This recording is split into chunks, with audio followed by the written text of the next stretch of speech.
kasi yung oras natin. Magandang hapon po sa ating lahat. Ako'y magpakilala una. Ako'y taga Mindanao, tubong Ladra del Norte. Bakit ako napadpad dito? Sa kadahilan na akong pag-isa-isahin ko pa mahabang istorya. Ito'y ipapakunti ko lang po. Unang-una, ako'y naparito sa panaginip. Hindi ko akalain na ang panaginip ko'y magkatotoo. Nung katigasan ng ulo ko, ang simula ng eto. Babasa mo na ako ng konti itong ano nito. Hindi po kasi ako maniwala noon kung saan-saan po ako nakarating ng relihiyon. Pero yung nanay ko at tatay ko talaga sila ay dito. May mga maliliit pa yung Biblia. Ngunit ako, nung dumating ako ng edad na 19, matigas ang ulo ko, aminado po ako. Pero yung pagsaway nila, hindi ko pinakinggan. Ito na po pala yung aking tatahaking daan para ako hindi na talaga makariwala. So, napakapalad natin na nagtagpo tayo sa lugar na ito at sa pananampalataya na binigay sa kanya ng Panginoon sa atin para tayo ay mga ligtas. Mga tatay, ito po ang nangyayari sa buhay ko. Walang pag-aalinlangan na ako po'y sumunod buhat noong nagkaroon po ako ng problema. Ito po pala'y daan upang ako ay makarating. Binigyan ng sakit ang asawa ko. Sa madaling salita, nag-asawa ako dito. Sa katigasan ng ulo ko, ang hirap ng hindi ka makinig ng magulang mo. Ito yung walang paggalang. Kasi sila ang nakakaalam sa totoo lang ng tama nating gawain bilang mga anak. Sumuway ako ngayon. Umibig ako ng hindi nila nalalaman. Pero naiintindihan ako noon. Ito yung sa panaginip ko, para ba akong naghahanap. Hindi ko alam kung saan ako tutungo. Ito na nung nagkasakit asawa ko. Sa panaginip ko, nakita ko si tatay. Noong nagkasakit ang asawa ko, nadala namin sa sentro. Kaya po mga kapatid, bakit ako, noong ako'y nalilito sa panahon na yung mga nakaraang taon, agad bumalik ako sa sentro. Bakit? Iyon ang unang-una kong pag-apak. Alas 12 pa ng gabi nagkasakit ang asawa ko. Papatunay ko lang sa inyo, iyon na pong panaginip ko, yun ang sinunod ko. Na ang damit niyang dilaw, siya yung pagdating namin sa oras na iyon. Ito, hindi po ako makapaniwala.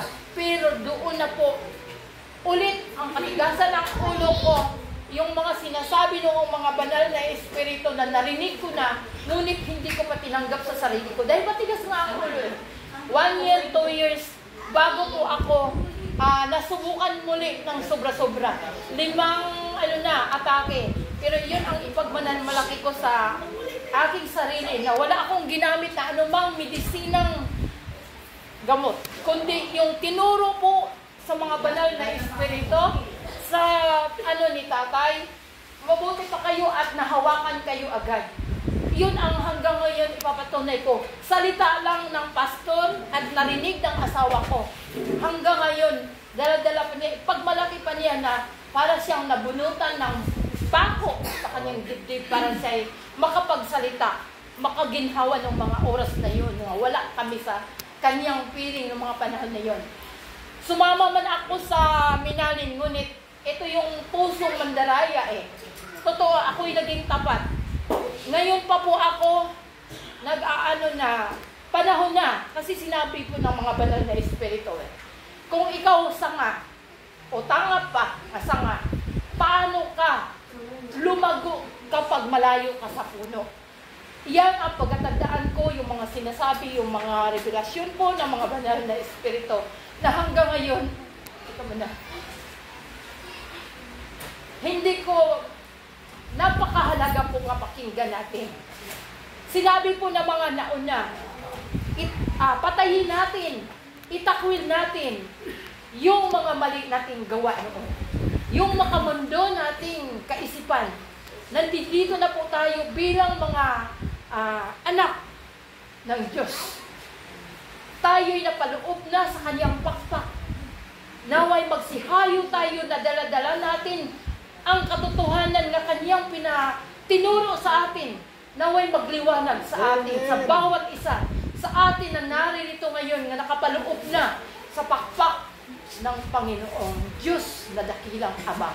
Yan ang ating daladala. Mapaloob man o mapalayo tayo sa ating lalakarin, nawa po'y daladala natin ang ating salita. At bawal po tayo anong tawag dito? Bawal tayo humatol. Diyos lamang ang may karapatan humatol. Sinabi doon sa Kawikaan 3:1, unang sitas na aking naimulat na 1 buwan kong natutunan nung ako'y unang nag-ayuno sa sentro. Yan ang pinagmalaki ko, nga tuwang-tuwa ako nung ako'y natapos ko yung sitas na yan, na ingatan lahat ang ating 12 sangkap upang mainatan natin ang salita ng Diyos. Kasi po, kung tayo ay isang pagkakamali natin, ang hirap bumawi, di ba? Nandoon na po. Paano tayo mahalin kung mismo sa ating sarili hindi dapat mahalin ang ating mga gawa? Kasi naliko na po tayo minsan. Hanggang kailan pa tayo magpakaliko, di ba? Ngayon ay nakikinig po tayo sa mga banal na espiritu at nandito na po tayo upang mangaligtas. Pagsisihan na po natin ang ating mga ginagawa noon. Tulad ng pagmamahal ng Diyos. Nakapako na siya noon, niligtas na tayo ngayon. Ipapako pa ba tayo natin siya muli? Diba? Nandoon na po yung sinasabing pag-aaral. Nasa Isaiah 60, ang paghihiganti. Hayaan natin po na pakinggan ng lahat ng nakakarinig ang salita ng Diyos. Ang mga banal na espiritu ang humihipo ng nilang kaisipan, sila ang kumikilos. Wala tayong karapatan humusga. Bakit ikaw? Bakit ikaw? Sa akin lang po yan. Sa akin po yung natutunan dito. Hayaan po natin ang Diyos ang kumikilos dahil siya po ang may hawak ng ating buhay. Wala tayong karapatan humatol o magsalita ng hindi ka nais-nais sa kanilang pandinig. Mag-ingat po tayo dahil mayroon pong katulad ko, napakababa po ang aking, madali na po akong masaktan, madali na po akong umiyak. Ngunit ang pag-iyak ko ay nandoon na po nawawala ang aking tampo sa puso. Salamat po na una sa lahat sa mga banal na espiritu, ang Ama na nasa kalangitan, sa kaorasan na naway ingatan tayo sa ating pag-uwi. At magandang hapon po sa ating lahat. Tayo ay mga mahal talaga dahil pinagtagpo tayo ngayon sa araw na ito. Salamat po. Amen.